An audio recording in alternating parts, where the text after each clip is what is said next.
Objectif réussite, votre rendez-vous économie sur Provence Azur. Très heureux de vous retrouver pour évoquer cette semaine durant 26 minutes l'histoire et les projets de cet établissement public que vous connaissez tous, qui a transfiguré Marseille Euroméditerranée.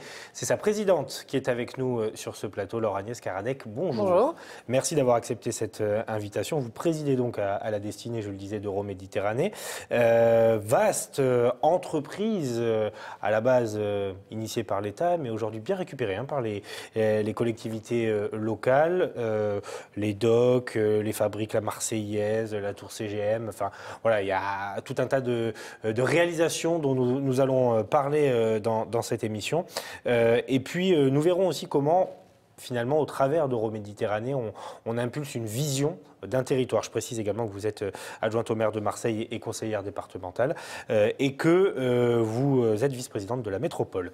Alors, juste un mot d'abord sur l'histoire. Est-ce qu'on peut revenir sur la création de cet établissement public en 1995 ? Quels étaient les enjeux à l'époque et finalement, qu'est-ce qui a présidé à l'instauration d'un plan Marshall, parce que ça, c'est les termes que vous utilisez.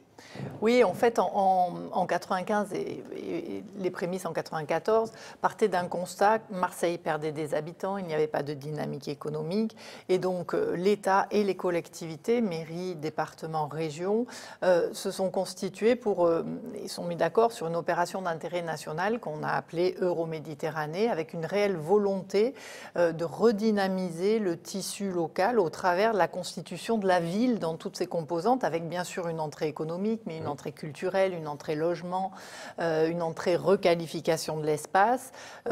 Et on peut voir en 22 ans le chemin accompli. Aujourd'hui, l'image de Marseille est complètement transformée. Euroméditerranée est un vrai accélérateur de métropole et positionne Marseille, deuxième ville de France, comme une métropole importante à l'échelle du bassin méditerranéen. Voilà, donc du coup, quand vous dites deuxième ville de France, ce n'est pas uniquement en termes de population, c'est aussi en termes de dynamisme. On reviendra en fin d'émission, on y consacrera d'ailleurs une large page à la culture, à l'aménagement du territoire, au développement durable, qui sont vraiment des éléments essentiels aujourd'hui, parce qu'Euroméditerranée a dû s'adapter, évidemment, à l'ère du temps. Quels sont les projets, les 3-4 projets emblématiques selon vous depuis 1995? On les a tous plus ou moins en tête, mais c'est intéressant d'avoir votre regard. Alors, on a des objets un peu monde architecturaux qui marquent l'esprit de la population marseillaise, mais au-delà, donc le MUSEM, les docks, la tour CMA-CGM, qui ont fait l'objet des couvertures de magazines à l'international. Mais au-delà de ça, on a une amélioration du quotidien de vie, c'est-à-dire que là où on avait des nœuds autoroutiers autour de la Major, on a un espace requalifié. Autour de la Porte d'Aix, l'autoroute a reculé pour laisser place à un parc. On a de la création de logements, de la création de bureaux, de l'espace public, des équipements culturels, hospitaliers, l'hôpital Euroméditerranée, qui est dans Euromed, et demain des équipements notamment d'enseignement avec l'Université régionale des métiers dont on a posé la première pierre et la Cité scolaire internationale qui prendra place dans Euromed 2. Donc en fait, ce sont à chaque fois des énormes pierres à l'édifice de la constitution d'une ville et à l'attractivité d'un territoire. Alors vous l'avez dit, c'est un savant mélange entre l'image de Marseille, le côté sexy, j'allais dire, parce qu'il faut vendre Marseille au monde. Et puis il y a aussi une vraie vision de fond, aller dans les quartiers, travailler sur l'emploi, le logement, toutes ces problématiques-là qu'on n'arrive pas à régler à l'échelon français. C'est aussi la mission d'Euroméditerranée. Il y a aussi ce travail au plus près du citoyen, finalement. Oui, au-delà du projet d'aménagement, c'est réconcilier la ville. Je pense que Euroméditerranée, à la fois dans sa phase 1 et dans sa phase 2, avec la constitution de la ville vers le nord, raccroche les quartiers nord au centre-ville. Il amène du transport en commun lourd, il développe la ville. Le transport très important, évidemment. Exactement, l'objectif est de créer aussi des emplois, de répondre à toute une gamme, que ce soit de l'emploi non qualifié à l'emploi hyper qualifié. Et quand on a les terrasses du port, quand on a les docks, ce sont des emplois souvent peu qualifiés, mais qui sont générateurs. Les terrasses du port, c'est 2000 emplois, des vendeuses, des caissières. Voilà, ça répond aussi à une attente sociale. Et puis après, quand on a CMA, ce sont des cadres supérieurs qui ont des attentes aussi. Donc il faut répondre à cette large palette et je pense qu'Euroméditerranée y répond. On va évoquer aussi dans quelques instants les projets, la coque qui vient tout juste d'aboutir, ou presque, les fabriques, la tour, la Marseillaise aussi, qu'on voit pousser non loin d'ici, hein, puisque nos studios sont juste à côté. D'abord, un rappel de ce qu'est un établissement public et une opération d'intérêt national. C'est-à-dire qu'en fait, en 1995, l'État a jugé que la survie de Marseille était une urgence. Faut être oui, il y avait clair. une réelle volonté d'un plan Marshall, en fait, pour redynamiser cette ville. Et évidemment, ce sont l'État, les collectivités locales qui se sont mis ensemble autour de la table, notamment en termes de financement, l'État à 50% et les collectivités pour le reste. Aujourd'hui, les ratios ont évolué.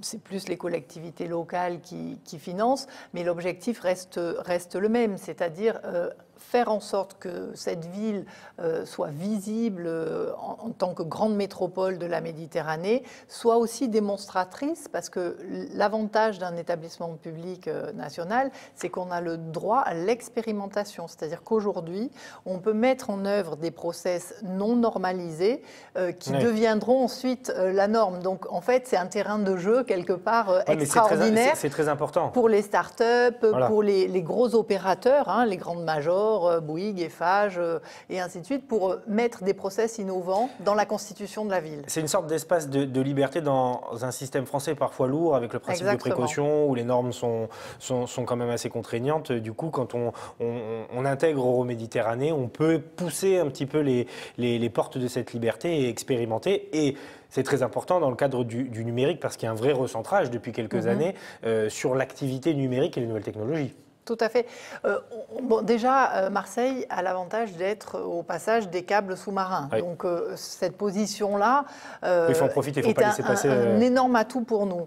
Derrière, l'économie et en fait, le monde change, et il change très vite, l'intelligence artificielle, les biotechnologies, et ainsi de suite, le numérique. Il faut s'adapter, se questionner en permanence quand on constitue la ville. Et c'est vrai que le raisonnement d'il y a 22 ans de départ était plus un raisonnement aménagement urbain, dynamisation du tissu économique. Aujourd'hui, on est plus sur un esprit laboratoire, start-up, innovation, créativité. Et sur Euromed 2, c'est la créativité qui va rebooster ces quartiers nord qui sont aujourd'hui des friches industrielles. Et donc, je pense que le poumon de la modernité sera sur Euromed 2. J'allais vous le dire, Euromed 2, finalement, c'est un peu la mue d'Euroméditerranée. Oui. C'est la façon de montrer la réactivité aussi de l'établissement public. Quelle est la vision pour Euroméditerranée 2? Vous venez de le dire. C'est finalement remettre un peu de sève dans les quartiers et en faire des lieux innovants. C'est ça. C'est-à-dire qu'on a deux îlots démonstrateurs importants. Marseille avec Eiffage, qui est constitué, où on intègre du e-service, des modes d'habiter nouveaux, des modes nouveaux en matière énergétique. On a la boucle de thalassothermie Massileo qui alimente ces bâtiments-là, en chaud et en froid. On a de l'autopartage, on a des concepts nouveaux qui sont développés. Et ensuite, le deuxième macro-lot qui, lui, est développé avec Bouygues, qui s'appelle Les Fabriques, autour du village des Crottes. Parce qu'en fait, sur ce périmètre-là, on a un seul noyau villageois. Donc, et tout le reste, il n'y a rien. Donc, c'est aussi l'avantage, c'est-à-dire qu'on peut se permettre de constituer la ville, mais la ville qui doit répondre à des attentes de la population locale. Alors on est dans le 15e, voilà, donc avec les difficultés qu'on connaît. C'est vrai. Avant d'évoquer les projets en cours, vous en avez dit un mot, les fabriques, Massileo, ça y est, c'est parti, on va parler de la coque aussi. Un mot sur l'argent. Est-ce qu'on a tenu les comptes de tout l'argent qui a été investi par Euroméditerranée depuis 1995 ? Alors, grosso modo, c'est entre 5 et 6 milliards d'argent public et privé. Parce que l'avantage d'Euroméditerranée, c'est lorsque le public met 1 euro, 1 euro d'investissement, ça génère 3 voire 4 euros d'investissement privé. Donc en fait, ça amorce la pompe. Voilà, on amorce et derrière, c'est le privé qui développe la ville. Pourquoi ? Parce que du coup, ça donne droit à des avantages fiscaux, ça donne droit à une liberté d'expérimentation, parce que du coup, il y a une vraie incitation qui est proposée au privé. Ça fait partie du deal ? Parce qu'il y a un développement. C'est-à-dire que Vous mettez en place 1 la euro, structure. il est mis pour requalifier l'espace public, pour les grands équipements pour publics. préparer Mais derrière, ce sont des privés qui bâtissent, qui créent du logement, qui créent du bureau. Quand on voit le quartier central des affaires, c'est un investissement privé. La Marseillaise, CMA-CGM, le Euromed Center, le cinéma qui va arriver. Voilà, c'est ce moteur-là qui est hyper intéressant dans Euromed. Oui, tout à fait. Et on reviendra aussi sur toute la dimension culturelle tout à l'heure, qui est aussi très importante, puisque vous parlez du cinéma. C'est vraiment aujourd'hui un outil, on a l'impression, quasiment indispensable. Et j'ai presque envie de vous demander, finalement, pourquoi on a eu besoin de créer cet établissement public, pourquoi les collectivités ne pouvaient pas le faire elles-mêmes. Il y avait besoin d'une impulsion Il y avait au besoin, départ, d'une impulsion, de moyens. De moyens, évidemment. Donc, avec les moyens de l'État, c'est toujours plus confortable. Et trois, le fait que Euroméditerranée, en opération d'intérêt national, donne droit à l'expérimentation. C'est ça reste donc. Et donc, c'est cet aspect-là le point essentiel. d'expérimentation qui est capital, parce qu'en fait, on peut se développer plus vite, innover. C'est-à-dire qu'on a des systèmes qui aujourd'hui ne sont pas normés, qui sont mis en application sur Euroméditerranée, qui après seront normés et seront reproduits. Donc c'est ça qui est un peu merveilleux parce que ça permet toutes les audaces. Alors la COQ, qui fait partie des projets en cours, c'est l'aboutissement, j'allais dire, de la stratégie numérique et nouvelles technologies. Alors c'est un lieu de démonstration, c'est un lieu d'innovation, c'est un lieu dont les forces économiques se le sont appropriées. Ça vit évidemment avec la French Tech, avec Made Innovant. Et on voit bien qu'aujourd'hui il y a un vrai attrait, parce que la COQ reçoit en permanence des manifestations, des événements. Et donc c'est un lieu qui vit vite. Au même rythme que les nouvelles technologies qui sont mises en application. C'est-à-dire qu'on va avoir un monde ultra connecté et cette ultra connexion est démontrée dans la COQ. Alors ça permet de faire le lien aussi avec l'histoire et le patrimoine de Marseille, parce que le port reste un outil essentiel, central. Là on est sur l'ultra moderne, le port aussi se modernise, le bien smart sûr. port, exactement. Voilà, et donc du coup, Euroméditerranée, l'idée c'est aussi d'utiliser les atouts de Marseille, qui existe depuis... Marseille a un atout phénoménal, c'est son port, c'est cet aspect littoral et portuaire. En arrière, on avait des friches complètement délaissées qui permettent de constituer la ville. Et évidemment, on a 2 établissements publics d'État, le port et Euroméditerranée, qui travaillent ensemble, qui doivent créer des porosités, c'est-à-dire que la ville existe à travers son port, le port existe à travers la ville. Et aujourd'hui, un port fort, on peut regarder dans toute la Méditerranée, il est fort grâce à son hinterland, c'est-à-dire grâce à sa connexion avec la terre. Et donc, quand on veut faire le pôle multimodal de Mourpiane, c'est rendre encore plus efficace le port pour qu'on ait la desserte terrienne. Voilà, et ça, évidemment, c'est... Rien n'est simple. Non, mais voilà. bien sûr. Mais c'est les 10-15 ans qui arrivent qui sont en jeu, en fait. Mais en fait, le calendrier temps et l'échelle temps d'une constitution de la ville, c'est un calendrier long. On voit bien qu'il a fallu 22 ans pour... arriver à ce que Euromed est aujourd'hui. Mais est-ce que ça il faudra encore 10 ans, 20 ans pour... Est-ce que ça secoue un peu les mœurs marseillaises aussi ? Oui, mais c'est une ville... Culturellement, je parle, parce que... Et là, on parle de Marseille, mais c'est le cas quand une opération d'intérêt national se déploie sur tout le territoire. Je parle de Marseille, mais ça, j'aurais pu dire, est-ce que ça ne bouleverse pas aussi la mentalité française ? Alors Marseille, je pense que c'est une ville de foisonnement.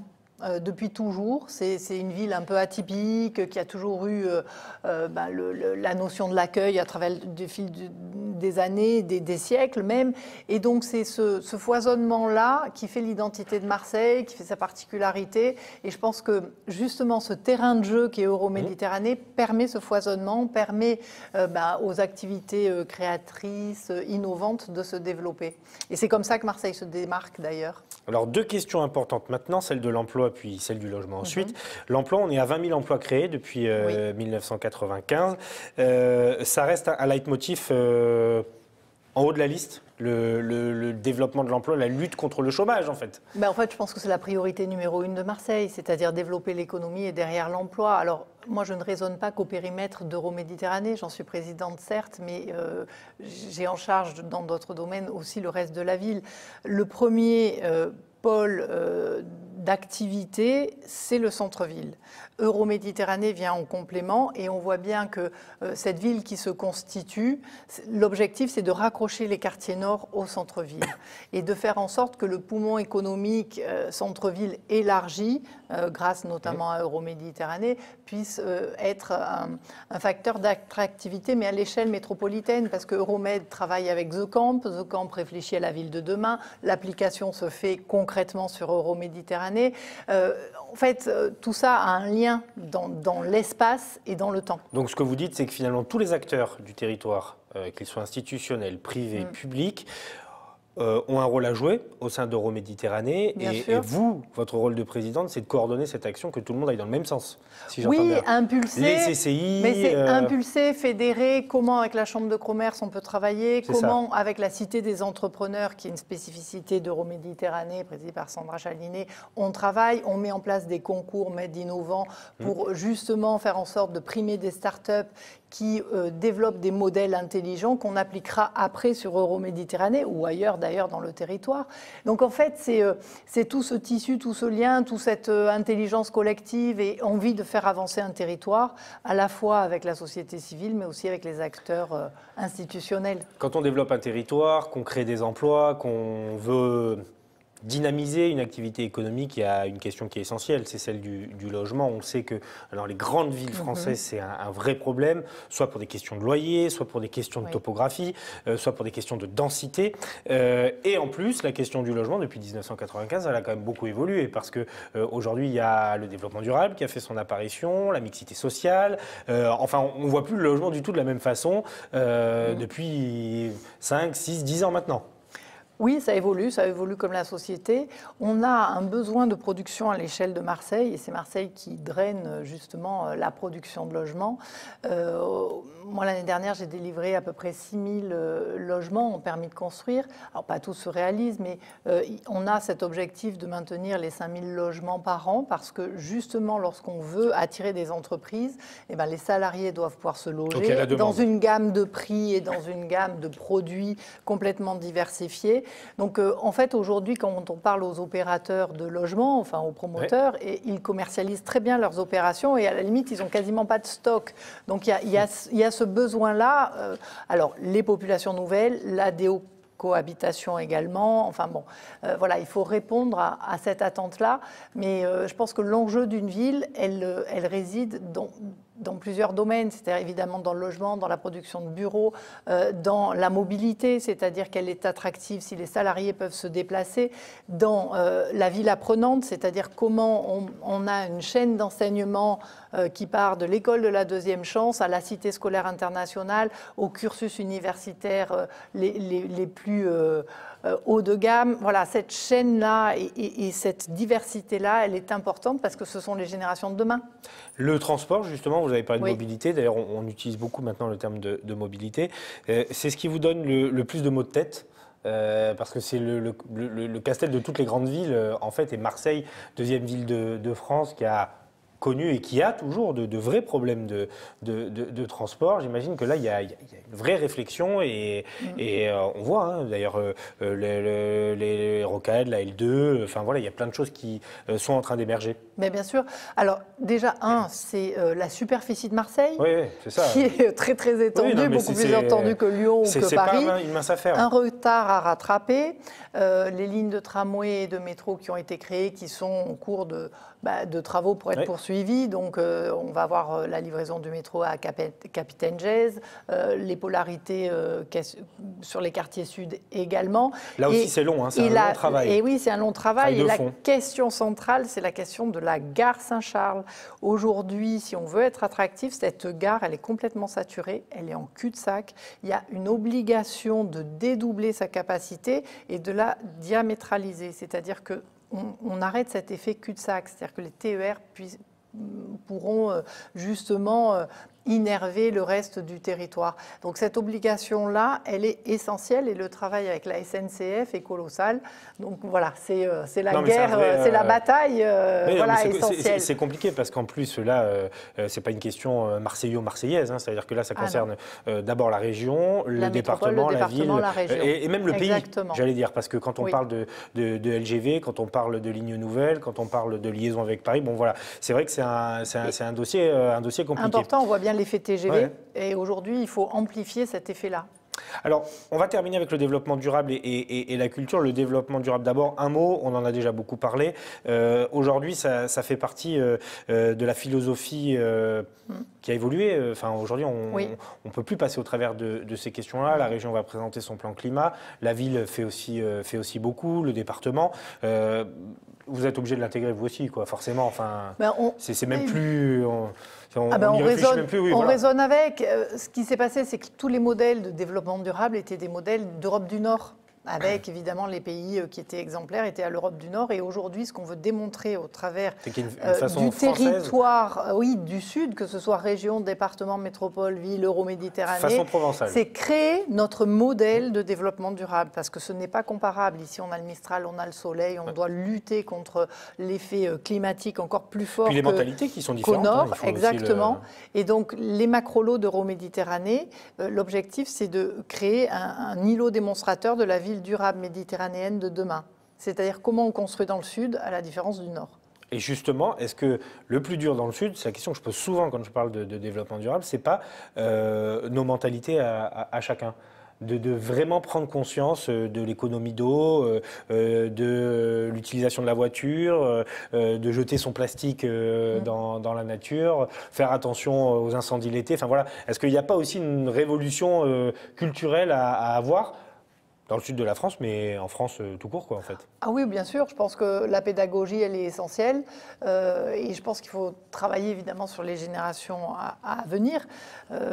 Mais je crois qu'il faut aussi forcer les choses. Oui, c'est ça, il faut un peu... Voilà. Et quand on oblige...